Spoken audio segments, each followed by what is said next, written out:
महिला नेतृत्व से सरकार डरती है। इसलिए नहीं कि उनको पीटा नहीं जा सकता है, पीटे तो वो किसी को भी पीटते हैं, उनको कोई फर्क नहीं पड़ता। अब वो एयरपोर्ट बनाएगी कि नहीं ये तो कोई नहीं जानता। हमको लगता है सरकार में भी ये नहीं ठीक से पता होगा ज़्यादातर लोगों को कि एयरपोर्ट बनेगा या नहीं बनेगा।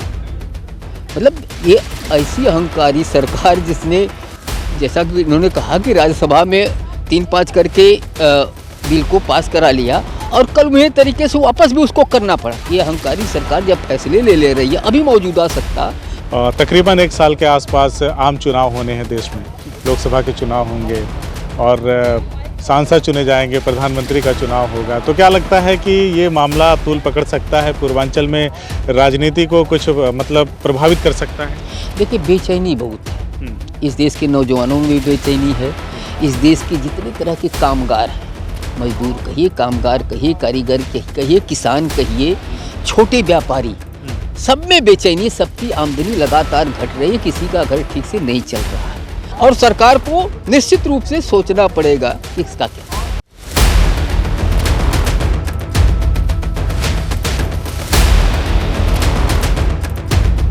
नमस्कार, बदलेगा भारत देख रहे हैं आप। इस वक्त खिरियावाली बाग सीधे इसलिए कह रहा हूं क्योंकि बताने की ज़रूरत नहीं है। एयरपोर्ट के विस्तारीकरण के विरोध में इसी बाग में किसान बैठते हैं, ग्रामीण बैठते हैं और यहीं से आंदोलन की दशा और दिशा तैयार होती है, एक नई धार दी जाती है और फिर अगले दिन की तैयारी यहीं शाम से हो जाती है कि कल क्या क्या करना है और किस तरीके से सरकार के समक्ष अपनी मांगों को रखना है, अपनी जायज़ बातों को रखना है। उस धरने में बाहर से भी लोग आते हैं, अक्सर उनकी बातचीत हमने आपको सुनवाई है, उनके विचारों को सुनवाया है। आज भी एक मेहमान हैं, 2 लोग हैं एक्चुअली, हैं तो बहुत सारे लोग, लेकिन 2 लोगों से हम लोग बातचीत करेंगे और उनसे जानना और समझना चाहेंगे कि इस आंदोलन में क्यों आए हैं, क्या लग रहा है उनको कि किसान जिस बात पे अड़े हैं कि हम एयरपोर्ट का विस्तारीकरण नहीं होने देंगे, अपनी ज़मीनों को नहीं जाने देंगे, उसमें किसान कितना सफल हो पाएंगे। क्योंकि किसानों के बड़े बड़े नेता, किसानों के अधिकारों की, उनके हक की लड़ाई लड़ने वाले बड़े बड़े नेता अब तक इस आंदोलन को संबोधित कर चुके हैं, यहाँ से जा चुके हैं। तो सर, सबसे पहले तो अपना परिचय दे दें आप। मेरा नाम सुनील सहस्त्रबुद्धे है। विद्या आश्रम करके स्थान है वाराणसी में जी, वहीं से आते हैं। अच्छा सर, आपका परिचय? मेरा नाम राम जन्म है जी और संयुक्त किसान मोर्चा से जुड़ा हुआ एक किसान संगठन है जय किसान आंदोलन, उससे मैं जुड़ा हूँ, बनारस में रहता हूँ। अच्छा, अभी बनारस से ही हैं।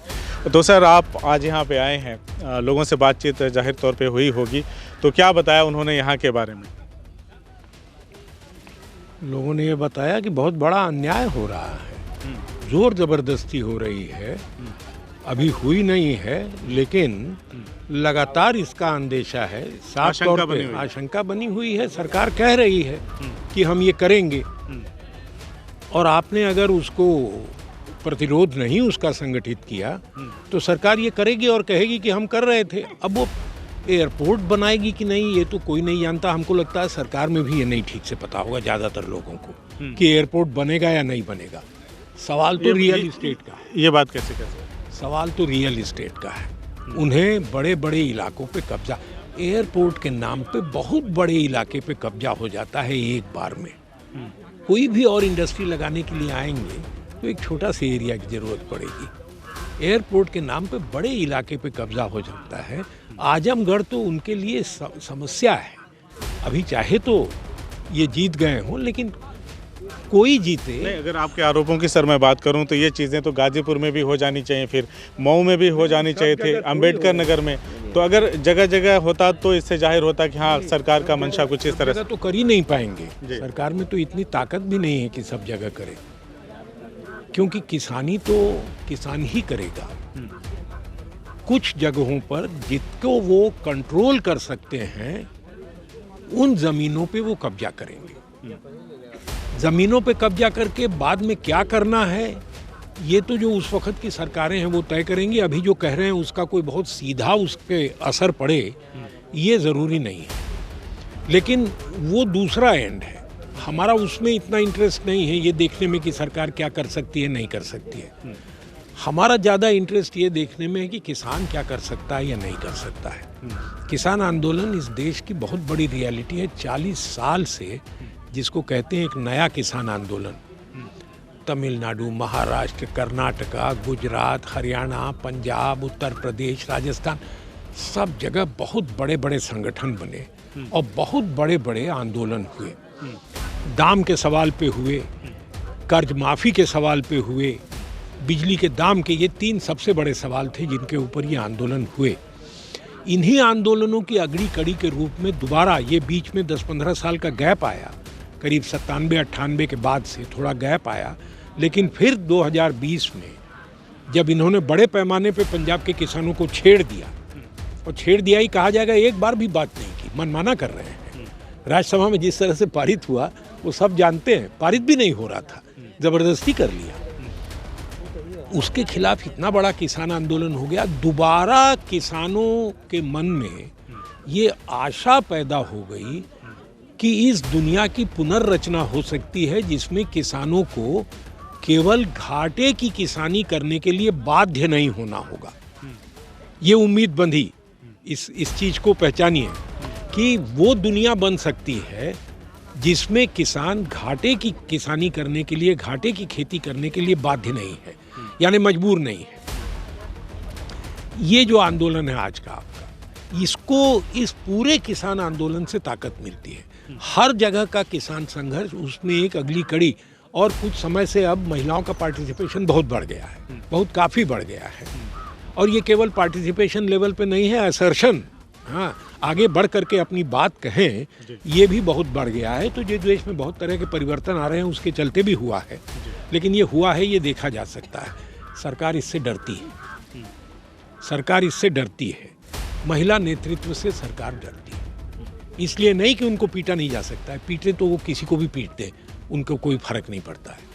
सर, मैं आपके पास वापस लौटूंगा, लेकिन एक सवाल आपसे मैं लेना चाहता हूं कि जैसे बड़े बड़े किसान नेता टिकैत जी आ गए और अन्य नेता भी आए, मेघा पाटकर जी भी आई, और तमाम लोग आए इस दौरान, और उन्होंने हुंकार भरते हुए कहा कि मतलब हम किसानों के साथ खड़े हैं, स्थानीय लोग के साथ खड़े हैं, हम अगर वो अपनी बात पे धैर्य के साथ डटे रहे तो कोई ना कोई रास्ता निकल ही आएगा। उन्होंने कुछ तरीके भी बताया कि किस तरह से हमें आंदोलन को धार देनी है। तो आज आप आए हैं वाराणसी से और लोगों से आपने बातचीत किया, तो क्या नज़र आ रहा है आपको कि कोई रास्ता निकल जाएगा, इस सूरत हाल कोई नज़र आ रही है? देखिए, आपको हम 2-3-4 महीना पहले ले जाते हैं।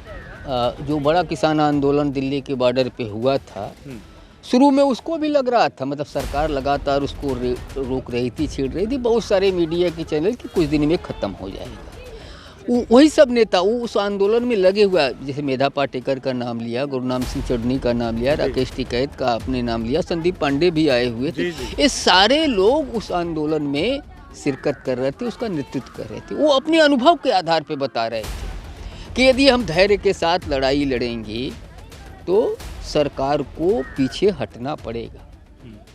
मतलब ये ऐसी अहंकारी सरकार जिसने, जैसा कि इन्होंने कहा कि राज्यसभा में 3-5 करके बिल को पास करा लिया और कल उन्हें तरीके से वापस भी उसको करना पड़ा। ये अहंकारी सरकार जब फैसले ले रही है, अभी मौजूदा सत्ता, तो फैसले वापस नहीं करती, लेकिन इस देश का किसान समाज, इस देश का किसान समाज, मैं कह रहा हूँ केवल किसान नहीं, पूरा किसान समाज मिलके उसको घुटना टेकने के लिए मजबूर किया, पीछे हटने के लिए मजबूर किया, वो अपने अनुभव के आधार। और उसी तरह से, ये भले संख्या में छोटा दिख रहा है, लेकिन उसी जज्बे के साथ जिस तरह से दिल्ली को घेर के किसान बैठा था, उसी जज्बे के साथ ये गाँव के लोग बैठे हुए, उसी तरह का आसपास के लोगों का समर्थन है। मैं क्यों आया हूँ, ये लोग क्यों आए हैं, आसपास से लोग क्यों आ रहे हैं, उस जज्बे के साथ ये लोग बैठे हुए हैं। और मेरी नैतिक जिम्मेदारी बनती है, मैं बदलाव चाहता हूँ, खुशहाल समाज चाहता हूँ, तो मेरी नैतिक जिम्मेदारी बनती है कि इस अन्याय के खिलाफ लड़ने वालों का मैं साथ दूँ। बीच में जिला प्रशासन की तरफ से इस आंदोलन को या धरने को देखते हुए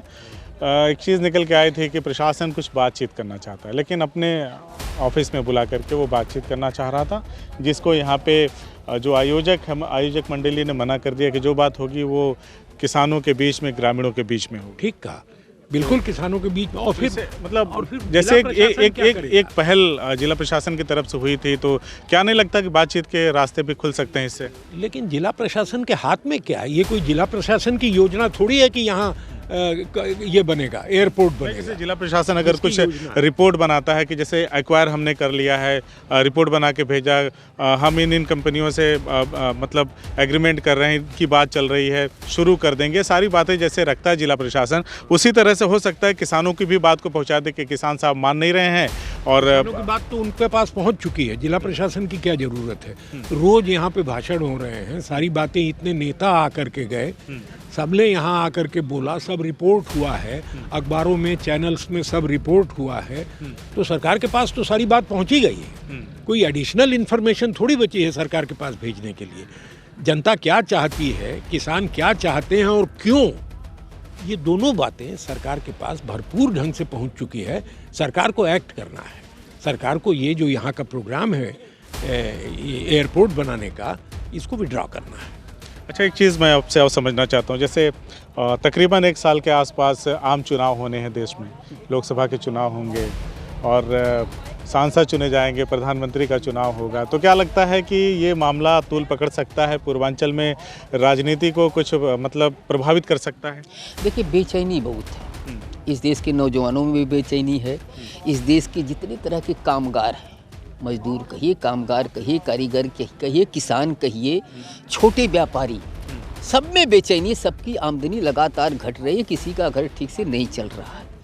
और जब कहीं इस तरह का जेन्युइन आंदोलन उनको दिखेगा तो उसका ज़रूर लोग साथ देते हैं। देते हुए आपको यहाँ भी दिखेंगे कि हर तरह का तबका, मैं तो देख रहा हूँ इस गांव के आसपास के हर तरह का तबका, मैं पूर्वी उत्तर प्रदेश के परिवर्तन के कुछ कार्यकर्ताओं को जानता हूँ, वो सारे लोग इस आंदोलन को विस्थापन के खिलाफ जो ये आंदोलन चल रहा है उसको समर्थन दे रहे हैं। तो मुझे तो लगता है कि ये आंदोलन अपनी सफलता की तरफ बढ़ रहा है और सरकार को निश्चित रूप से सोचना पड़ेगा कि इसका क्या।